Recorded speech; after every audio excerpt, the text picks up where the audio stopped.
tal a todos? Bienvenidos a Breaking Code, otro episodio más aquí. Como ya sabéis, todos los jueves lo tenéis subido en Spotify. Hoy tenemos a una persona muy especial para esta temporada 2. Es un episodio que la verdad que tenemos a alguien muy potente dentro del mundo de la tecnología y de las redes sociales. Y me llena de orgullo presentarlo aquí en Breaking Code a Rafa Estelles. ¿Qué tal, Rafa? Buenas, por fin nos Que encontramos. De verdad, qué ganas teníamos ya de tener este podcast contigo y de ver qué tal. Bueno, te quería preguntar así de primeras, ya sé que es un poco así directo y que la pregunta es un poco pum. eh, ¿quién es Rafa Estellas? Bueno, pues Rafa Estellés es muchas cosas. O sea, estás hablando con la persona que no es creadora de contenido. Para mí es como que los diferencio. Rafa Estellés es una persona que es un chaval de 22, 23 años, graduado el año pasado como programador, o sea, ingeniero informático por la Universidad Politécnica de Valencia, actualmente como programador, como más software developer, tocando un poquito de todo, o sea, front-end, back-end, un apasionado de la informática y la tecnología. Y por otro lado tienes a Rafa Tatay, o sea, Rafa Tatay, que es básicamente ese alter ego mío, de alguna forma, de toda esa parte de creación de contenido respecto a todo lo que aprendo en mi día a día. Al final soy un friki de la informática, me encanta saber más, me encanta todo ese tema, o sea, todo lo que tiene que ver relacionado con ordenadores, con tecnología, y lo plasmo en esa persona. ¿Y cómo que te dio el gusanillo por la informática y todo eso? ¿De dónde surgió todo eso? Bueno, pues la historia es muy... O sea, yo tengo la suerte de saber que quiero dedicarme a esto desde tercero de secundaria. Básicamente desde los 14, 15 años. Yo iba para médico, o sea, toda mi familia lo sabía, iba para médico. Y un día mi tío que es médico le pregunté una duda, me explicó cómo funcionaba esa parte del cuerpo humano y dije, bueno, pues ya no me interesa. En plan, dije, ya lo he entendido, ya no me genera curiosidad. Y lo que sí que me genera curiosidad siempre era el ordenador, en plan, a nivel de hardware. En plan, ¿cómo podía ser que yo tuviese un aparato de materiales físicos que hiciese lo que está haciendo ahora? Entonces me parecía muy curioso y dije, uy, pues si esto me llama la atención voy a seguir entrando por aquí. Y me moví por eso, por esa curiosidad. ¿Y hiciste alguna cosa antes de hacer tus estudios de informática, algún tipo de curso o algo así? ¿O fue como, tengo muy claro la universidad, me quiero meter ahí directo? Pues el problema es que yo, o sea, no se lo recomiendo a nadie lo que yo hice. Y es que yo tenía tanto hype que por entrar en la universidad, por aprender de programación, que dije, voy a esperarme a cuando entre. En plan, era como que no quería tocar nada porque era como, ya me llegará, en plan, ya me llegará ese momento y ahora tengo ahí como el gusanillo. Sí que miré algunas cosas, pero nunca llegué a hacer nada. Además, pues en la asignatura de informática, pues algo se veía.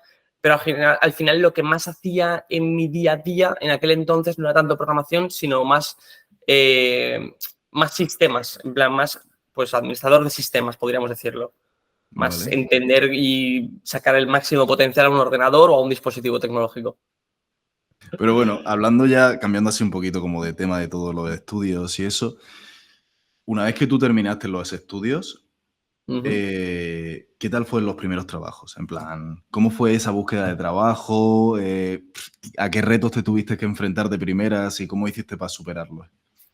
A ver, yo tuve una situación privilegiada, siempre lo diré, porque yo en su momento, en tercero de carrera, empecé con el tema de blockchain. Aún estaba como cogiendo un poquito de impulso y tal, y aprendí a programar blockchain. Conocí a un amigo mío que es un crack en ese estilo de programación y me enseñó muchísimo.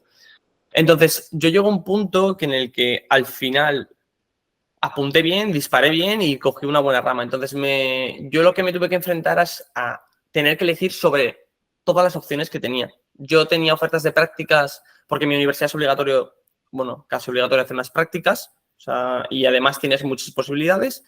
Entonces, yo tenía una oferta de Ford, una oferta de NTT Data y una oferta de una empresa de Andorra, que es la que me fui, porque al final es la que más me sentía que es la que más podía crecer. Es también, pues bueno, al final yo tuve que tener esa capacidad de tener que elegir, que es un privilegio y a la vez te da miedo, porque dices, joder, ¿y si me equivoco? ¿Y si elijo mal? ¿Y si...? Claro. Luego también muy importante el tema del inglés, o sea, si no lo tienes aún, búscate la vida para tener un inglés bueno, decente y poder hablarlo. O sea, es súper importante. Si tú consideras que es súper necesario tener un nivel bueno de inglés para todo, Sí, todo tipo de trabajos, ¿no? En plan, de este tipo. No considero también que no es necesario tampoco tener una certificación. Sé que hay muchas empresas que le encantan eso, certificaciones de inglés, de Cambridge, perfecto. Creo que Ujú. también se demuestra mucho en la parte de que tengas esa capacidad de hablar. A lo mejor hay gente que, por ejemplo, a mí, yo estoy en proceso de sacarme el certificado. Mi nivel de inglés ahora mismo hablando es un B2, por ejemplo, tengo un B2, Ujú. C1, pero porque yo me centré mucho con mi profesor de inglés en un momento decir, oye, ¿y si en vez de estar aprendiendo a cómo superar un examen, me enseñas a cómo tener que hablar inglés en una empresa? Porque dije, Claro. enséñame a cómo tengo que comunicarme en una empresa, cómo tengo que hacer las cosas en una empresa hablando en ese inglés, más de una compañía formal. Pero sí, imprescindible. Sí, eso sobre todo te lo preguntaba por el hecho de, por ejemplo, la gente que se va a otros países a trabajar. En plan, ¿tú crees que el nivel de oferta en España es similar al de otros países o el de otros países es como absurdo? Yo creo que, ¿te refieres a nivel de oferta de cantidad de puestos de trabajo o a nivel salarial?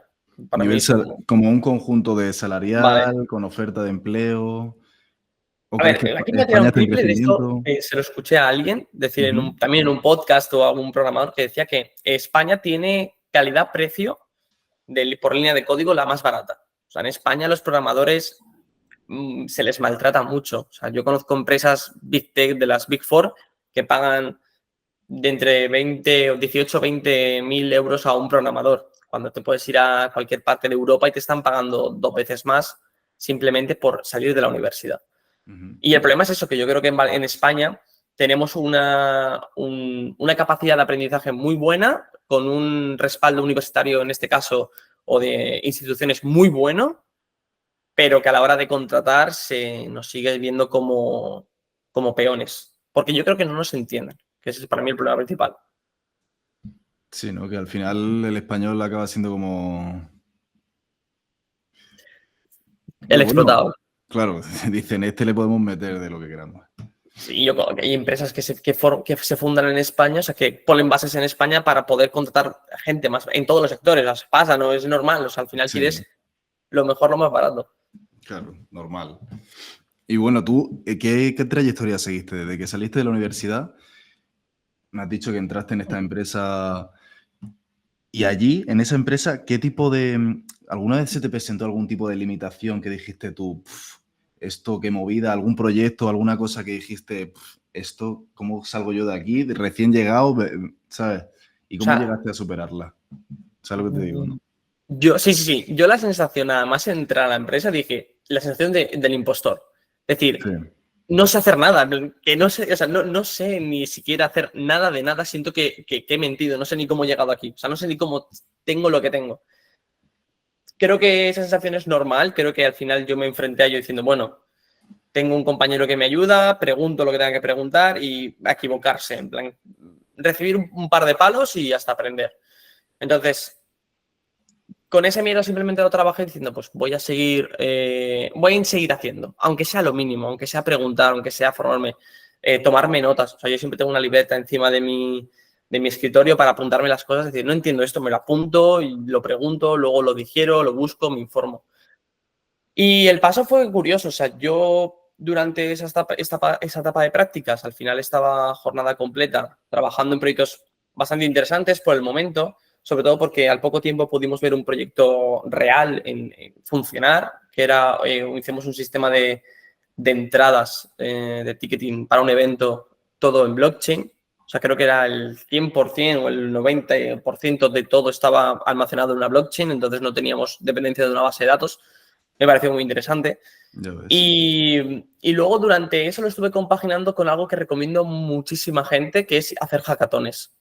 O sea, creo que es ahí donde de verdad aprendes y donde de verdad te formas. Tanto si estás empezando y estás en la universidad porque te da currículum, que al final la empresa lo valora algo como muy positivo, como la experiencia que vives internamente. Es una experiencia única que recomiendo a todo el mundo.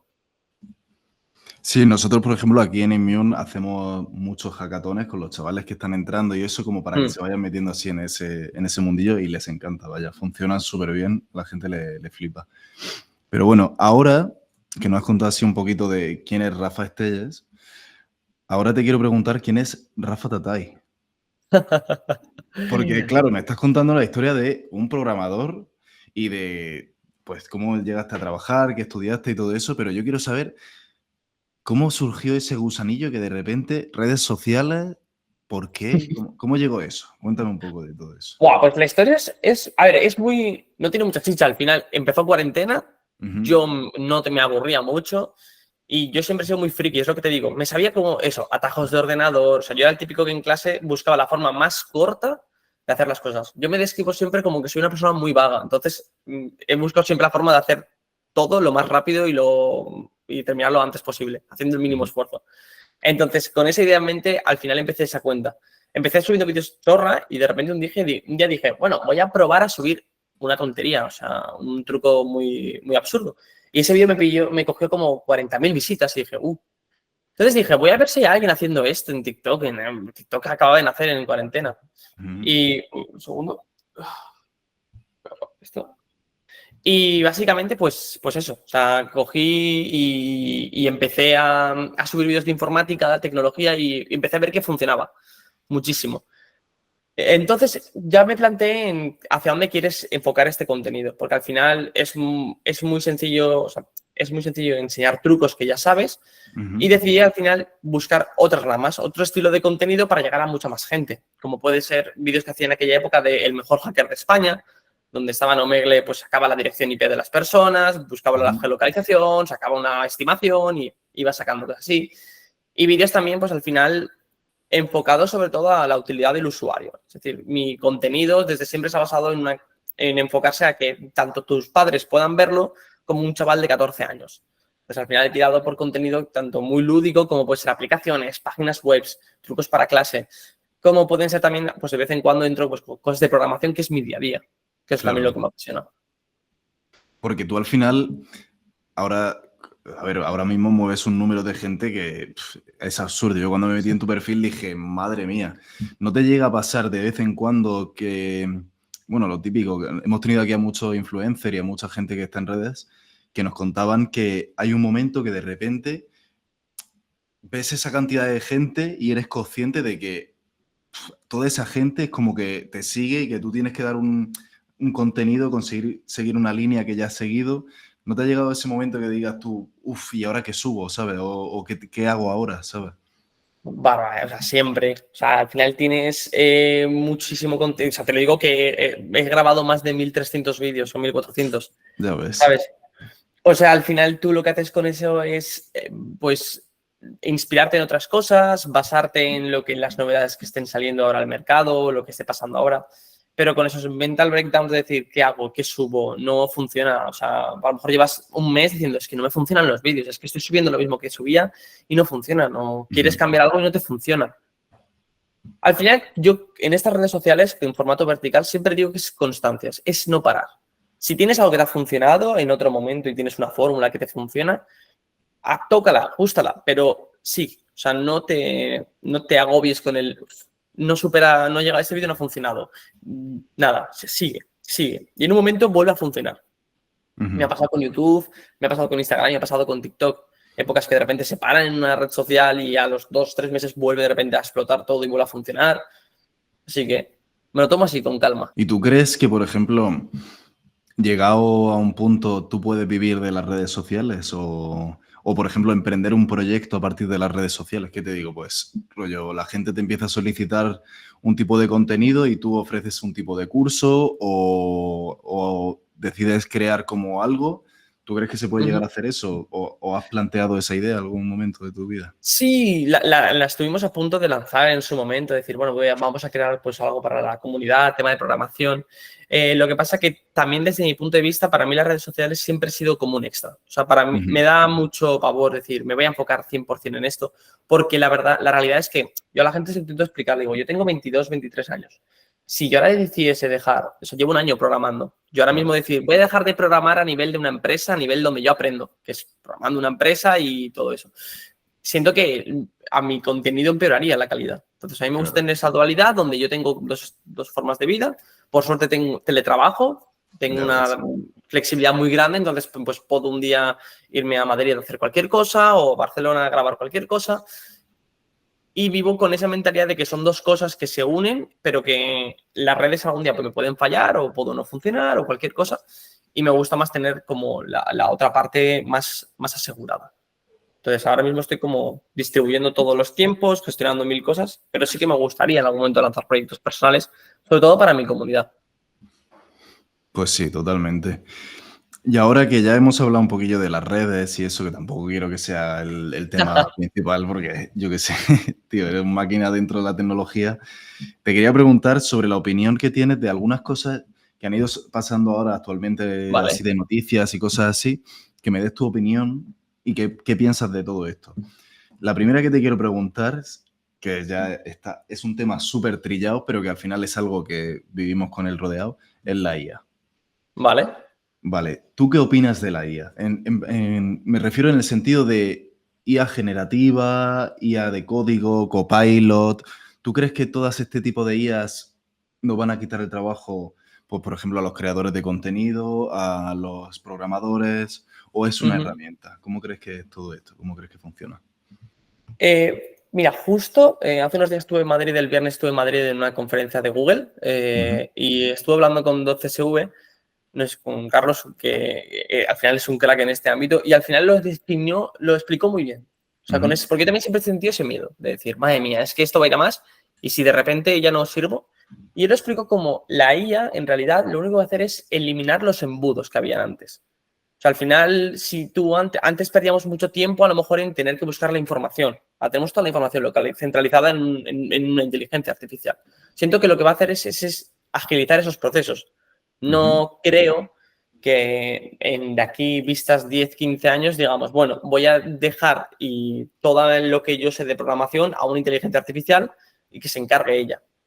Yo Ya. no creo que vaya a funcionar así. Lo veo como muy exagerado y muy utópico. Y hay empresas que intentan como ya venderte esa idea. O sea, ya han salido Ujú. proyectos de que crea tu app sin programar. O sea, Ah, bueno, simplemente por pulsando clics, pregúntale y te la creo. Es que es imposible. O sea, hay tantos factores. Ahora que yo estoy desarrollando un proyecto bastante grande, digo, hay tantos factores detrás. Y no hablar de, por ejemplo, empresas que no te dejan utilizar inteligencia artificial, que también son otra. Hay ujú. empresas como Amazon, seguramente, si no me equivoco, que no te permite utilizar ChatGPT. Dicen, no las podéis utilizar No porque te estés dejan. filtrado. Yo conozco gente que me dijeron en su momento que no les dejaban como tal internamente porque a lo mejor ahora ya ha cambiado, pero cuando salió, porque al final esos datos estás compartiéndolos con Claro. otra empresa. Entonces, o empresas de bancos, por ejemplo, a lo mejor no te dejan decir, programa con Copilot porque al final si filtras esos datos son información muy sensible. Claro. Creo que iremos evolucionando con el tema de la IA. Creo que yo estoy muy a favor. O sea, yo soy de todo lo que te puedo automatizar el proceso, hazlo. Ujú. Eh, pull request, crear, o sea, cualquier cosa que te permita hacer automáticamente o inicializar un proyecto, adelante. Pero dudo que nos vaya a quitar el trabajo. O sea, bastante. Bueno, puede ser que pase lo que dicen de que se van a crear como nuevos puestos de trabajo, ¿no? Como los de el Prompt Engineer y toda esta Mm. gente, ¿no? Que son, pues, los que están como ayudando a todo eso. Pero tú, por ejemplo, ¿qué crees, así por Sí, jugar sí. con eso utópico y así como tal, qué crees que va a pasar? En plan, ¿dónde crees que puede llegar esto? Yo lo imagino como si fuese, en el tema de programación, como si fuese una fábrica, donde Ujú, antes teníamos a gente en la línea de montaje y en todas las partes habían personas, y ahora vemos que sustituyen por robots y luego ves a una persona encima de una plataforma controlando que todo esté bien, revisando, analizando el producto final. Lo veo más como así, que las ujú. personas tomarán ese rol. Y al final, los que más lo van a sufrir seguramente sean la gente que esté empezando.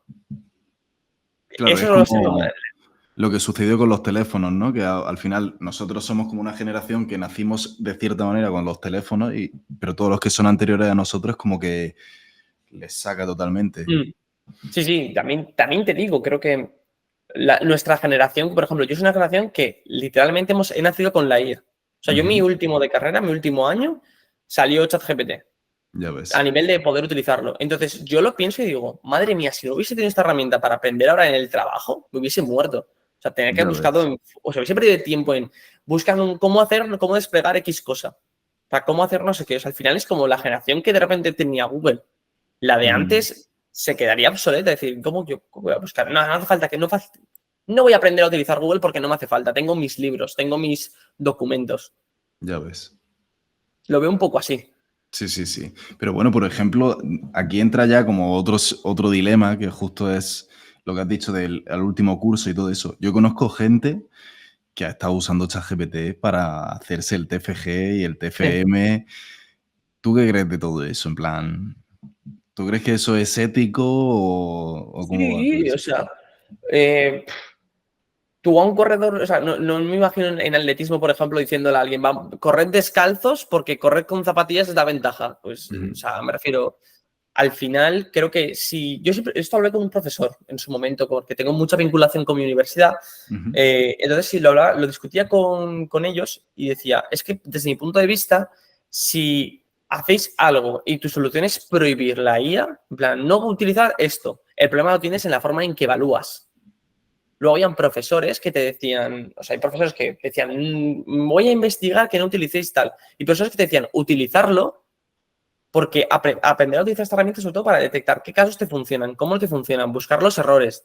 Al final creo que en una universidad un profesor va a poder, en este caso, que a nivel ético, vas a poder enseñar mucho más de cosas que de verdad te Sí, importan. O sea, no le hagas perder el tiempo a un alumno en hacer cosas que literalmente es dos líneas de código, de dos prompts que le metes a la IA, decirle, hazme esto y te lo va a dar bien hecho. claro. Enséñame cómo detectar si está bien o mal, cómo buscar errores, cómo otros aspectos que ahora mismo no se están teniendo en cuenta. Y el cambio da miedo para, en este caso, Sí. a sus profesores. No, al final hay un miedo generalizado que se expande como de que tienen un miedo a la IA, pero yo me di cuenta, sobre todo hablando con programadores como tú, que me contaban, tío, al final es puro código, ¿sabes? Al final eso está escrito por alguien, no es una inteligencia como distópica, así como dice la gente. Mm. Pues, yo creo que ahí no hay que tenerle un miedo a esa inteligencia artificial, sino como usarla como una herramienta y ya está. Sí, totalmente. Ujú. Y Ah, esto lo quiero enlazar con una cosa, porque esto es una de las nuevas tecnologías emergentes, pero yo te quería preguntar por qué tecnología emergente, así rápido, es la que crees que tiene más futuro, aparte de la IA, ¿qué crees que es como lo que lo va a petar 100%, que dentro de unos años va a ser una locura? La realidad aumentada, sobre todo. Ujú. No lo veo como realidad virtual, sino realidad aumentada. O sea, yo lo pensaba y decía, tú imagínate yo tener que irme de viaje y en vez de llevar mi portátil, llevar simplemente a lo mejor un cacharro pequeño que yo enciendo, se conecta directamente a unas gafas que tengo y ya directamente estoy programando. Porque me detecta Claro. todos los dedos y puedo estar escribiendo, tengo aquí mi setup montado, tengo una libertad enorme y en todos los sentidos. O sea, creo que las Vision Pro cuando salieron se vio mucho lo que era el potencial, Buah, que la eso gente fue. se volvió loca. Pero que Ujú. yo lo que sí es real, me refiero. A día de hoy estamos con el móvil y nuestra limitación es una pantalla. Y yo a veces estoy cocinando y me pongo el móvil, un vídeo, un anime de fondo y estoy viendo mientras estoy cocinando, lo que sea. ¿Y por qué en vez de hacer eso tengo unas gafas o un casco que literalmente lo tengo puesto y lo tengo en todo mi espacio tridimensional?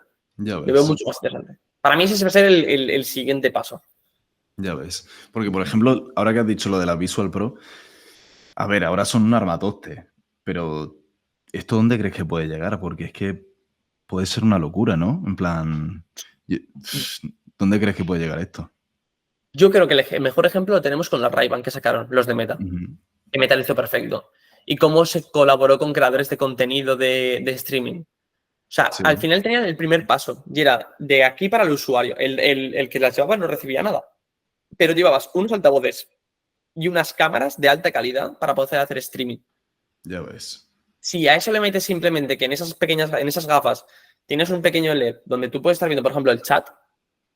En este Buah, precio tienes el chat viéndolo y tú estás andando y estás viendo el chat a tu lado mientras te vas moviendo. Ya has ganado muchísimo. Es una total. barbaridad, me parece una locura tener algo así. Entonces, yo creo que ese va a ser como el camino. Sobre todo porque es natural. O sea, al final estamos limitados por un cuadrado, por una caja. Mm, total. No, no, eso puede abrir un mundo de miles de posibilidades, puede ser una locura. A mí, entre eso y la IA, luego también leyendo sobre la actualización que van a sacar para el iPhone, que ahora te voy a hacer una pregunta sobre eso, de la de iOS 18 y todo eso, que hablaban de como la integración de la IA y todo eso, yo no sé dónde va a llegar eso con las Visual Pro y con todo, puede llegar a ser una locura, la verdad. esto enlaza con otra pregunta como futurista, son todas preguntas futuristas, pero bueno, al Sí, final sí, sí. lo que mola, ¿no? Hemos hablado como de tecnologías y tal, pero dentro del mundo de la informática, de lo que es la programación y la informática, con el Copilot y con todo esto, ¿dónde crees que va a llegar el programador? Al final, ¿qué va a ser un programador? ¿Cómo crees que será? Yo creo que un programador va a ser más una especie de consultor, de analista, de analizar respuestas, de valorar respuestas correctamente. Creo que también se va a centrar mucho en el concepto teórico y en el marco teórico de entender cómo funcionan las cosas a nivel estructural. Al final, no me sirve de nada que yo poder crear una página web o una aplicación desde cero si de repente hay un pequeño fallo o una mejora y no sé qué tengo que mejorar, no sé qué pieza de ese engranaje tengo que mejorar. O sea, el punto es, el diseño vendrá, un coche tiene que ser diseñado a día de hoy por un humano. ¿Dónde va cada pieza? ¿Dónde tiene que ir funcionando? ¿Cómo va a funcionar cada cosa? Que luego esas piezas te las fabrique una persona o un robot, a ti te da igual. Pero Claro. el cómo tiene que crearse y cómo tiene que estar estructurado va a depender mucho de la persona. Ya ves, totalmente. Bueno, ahora ya, así por el sprint final del podcast, que te quiero hacer como... Hay una sección que son preguntas salseantes tecnológicas que se te voy a dejar para el ¿Vale? final, que son rápidas, es como Dale. blanco o negro. Te quiero hacer como la pregunta así como clave, ¿no? Así para la gente que quiere estudiar informática y tecnología y todo este mundito. ¿Qué consejo le das a esos estudiantes que están empezando, que están en los grados o que están en un bootcamp o haciendo ciertos cursos? ¿Qué consejo le das para el mundo de este mundillo? ¿Sabes? ¿Qué sientes tú como persona que acabó la carrera y que ya estás trabajando para esa gente que está empezando? Creo que lo que de verdad se va a valorar es que hagan proyectos, o sea, que hagan, que construyan sobre su parte, que tengan un repositorio suyo, que tengan proyectos hechos por ellos mismos, que se enfrenten a esos problemas, ya sea en equipo o solo, pero que no se esperen a lo mejor hasta el final cuando acaben para de repente vivir esa experiencia. Porque lo que de verdad te enseña es estar en el campo de batalla y tener que sacar cosas y tener que ver las cosas funcionan. Entonces yo les diría que creen que si pueden siempre se rodeen de gente porque va a ser mucho más sencillo en una bootcamp o en una universidad o en un grado y crear proyectos, lo que sea. Hay 1000 ideas, 1000 cosas, ideas que tengáis locas o copiar ideas que ya sirvan, pero que no paren de crear. Ya ves, totalmente. Pues nada, ahora ha llegado mi sección favorita, que es la del Dispara. salseo. A ver, son tonterías al final, pero es la que me mola. A ver, la primera sí un poquito tal. ¿Qué prefieres, iPhone o Android? No te puedo decir depende, que para mí es un depende. Bueno, a ver, a O ver. sea, depende del usuario. A Vale. nivel de, si tendríase que yo comprarme un teléfono y Ujú. utilizarlo para, como persona, Vale, para un Android, 100%. Si soy un creador exclusivamente de contenido, por cómo está integrado todo, a un iPhone. vale. Por eso tengo dos móviles. Un Android y un iPhone, ¿no? Sí. Ya ves. Y entonces, tirando por esta rama, ¿qué gadget así tecnológico es tu favorito? Flipper Zero. El Flipper Zero me Buah. encanta. ¿Lo Me lo tienes? paso muy bien. Sí, sí, sí, me lo paso y me lo ¿Sí? compré. Le Buah. llevo siguiendo años y una vez vi, dije, uy, los tienen en stock, me lo compré. Es mi juguete favorito, en plan. Cuando te aburres, te lo pasas pipa. ¿Qué te parece? Porque han estado ahora hablando aquí en España de la movida de que, como es una herramienta así que puede llevarse hacia el mal de cierta manera, están intentando como cancelarla totalmente, la venta y todas estas cosas. ¿Qué te parece todo eso, tío? Un error, como siempre, pero porque al final es querer banear lo que, lo que desconocen. Me refiero, al final, utilizar un Flipper Zero a nivel malo, hay que tener grandes conocimientos de entender qué pasa, qué son los tipos. O sea, no es un nivel de entrada de mi primo de 8 años decide comprarse un cacharro y mañana te está. O sea, tampoco puede hacer, sin comprar gadgets y tal, como te viene de base, hacer actividades ilegales de voy a robar todos tus datos y tengo tu. Está muy limitado. Y el software viene limitado para Europa, por ejemplo. Ya ves. Buah, ¿y en qué consiste? Porque a mí me han contado un poco, pero no es como una especie de Tamagotchi Sí, tecnológico. es un Tamagotchi con muchísimas herramientas. Por ejemplo, las típicas, o sea, sirve para duplicar, o sea, sirve para leer tarjetas, sea de crédito o otro estilo de tarjetas. Sirve para, por ejemplo, frecuencias. Es decir, tú podrías, si tú tuvieses un mando que no cambia la frecuencia para bajar y subir las persianas, tú podrías duplicar esa frecuencia y utilizarlo para, pues, abrir y subir las persianas desde el esto. Entonces, eso pasa de que, pues, a lo mejor, me lo invento, una barrera. Hay un vídeo muy famoso de una barrera de un parking. Se emite una señal específico para poder levantarla. Entonces, lo que hace la persona es estar cerca cuando está grabando todo el rato, cuando se levanta, detecta esa señal, la guarda y ya puede repetir esa señal y Ya mandarle ves. esa señal al esto. Pero también es fácilmente protectible. Me refiero, con una llave de un coche yo lo he intentado y no puedes, porque el coche Claro. va cambiando cada vez que lo abres y lo cierras, cambia la frecuencia a la que te está emitiendo y cómo funciona. Sí, es que justo yo vi un vídeo de que salía un Tesla Casi el del y cargador. ¿sabes cuál es, no? Y que como que Sí, desbloqueaban la... ese sí que lo tengo puesto en mi flipper. ¿Sí? Eso sí es muy gracioso. Sí, sí. Eso Ya está muy ves. guay. Pero porque también son muy torpes. O sea, lo tienen programado. Eso está programado que lo podrían cambiar en poco tiempo, pero o sea, les da igual. O sea, Claro. es muy. Funcionan porque son muy torpes programando eso. Está muy mal programado. Ya ves. Pues a ver si yo convenzo aquí a la gente de aquí para que compren uno, porque yo tengo una gana de trastearlo. Sí, sí, sí. Eso es un chollo. A ver, otra pregunta de estas. ¿Qué serie, película, libro recomiendas? Del mundo de la Uf. tecnología, Sí, informática, sí. todo esto. A mí hay un libro que es que, claro, tengo varios. O sea, Ujú. a nivel, Vale. obviamente la serie de Robot, Mr. Robot está muy bien, está muy guay, me la he visto, no me la he acabado, pero me la vi y dije, mola. Sobre todo porque es más realista que otras series. Y luego también a mí me gusta mucho libros tecnológicos, uno que es Error 404, que te explica todas las formas que pueden pasar de que todo lo que conocemos a nivel tecnológico se vaya a la mierda.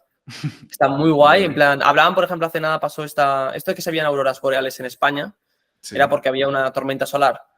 Te explicaba como que si hay una tormenta solar de X cantidad, y había pasado con esta, se podrían destruir todos los satélites del Buah. planeta Tierra. Los podrías desconfigurar de golpe y te cargarías todo el sistema tecnológico que tiene el mundo. Entonces está Ya muy, muy, ves. muy guay a nivel distópico. O sea, sí, distópico, sí está muy bien. Buah, qué guay. Pues sí, eso se lo vamos a dejar a la gente ahí abajo para que lo miren porque qué guapo. Y otra pregunta así rápida, te hago dos más y ya Mira, cerramos. Eh, ¿Qué lenguaje de programación crees o consideras mejor? ¿O cuál es el que te gusta a ti? Si solo pudieses usar uno durante, en plan, toda tu vida, ¿cuál sería? a ver, le tengo mucho cariño a Solidity, siempre lo digo. Es como que Ujú. siempre cuando digo top 3 siempre lo meto por ahí porque me gusta mucho, sobre todo porque es bajo nivel, entonces me gusta mucho poder tocar la memoria. Pero a día Vale. de hoy el que más estoy utilizando es JavaScript. Sin embargo, si tú solamente pudiese programar en una cosa, sería Python, porque Ujú. es la que más cosas tiene a nivel de librerías, está muy bien implementado, funciona muy bien, es muy, muy versátil, muy niño, muy para todos los públicos. Vale. Bueno, bien. Otra así rápida. ¿Qué eres más, de software o del hardware? ¿Y por qué?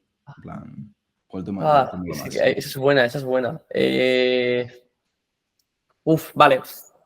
Mm, en realidad soy de software, o sea, lo que más me flipa es cómo van sacando las cosas. O sea, el hardware no lo entiendo tanto, me parece más complicado de entender, pero por eso soy más de software. O sea, me mola por 7.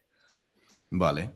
Bueno, Es lo que bien. más estoy. Sí, sí, yo también soy team software total. A mí el hardware es como que me parece demasiado loco.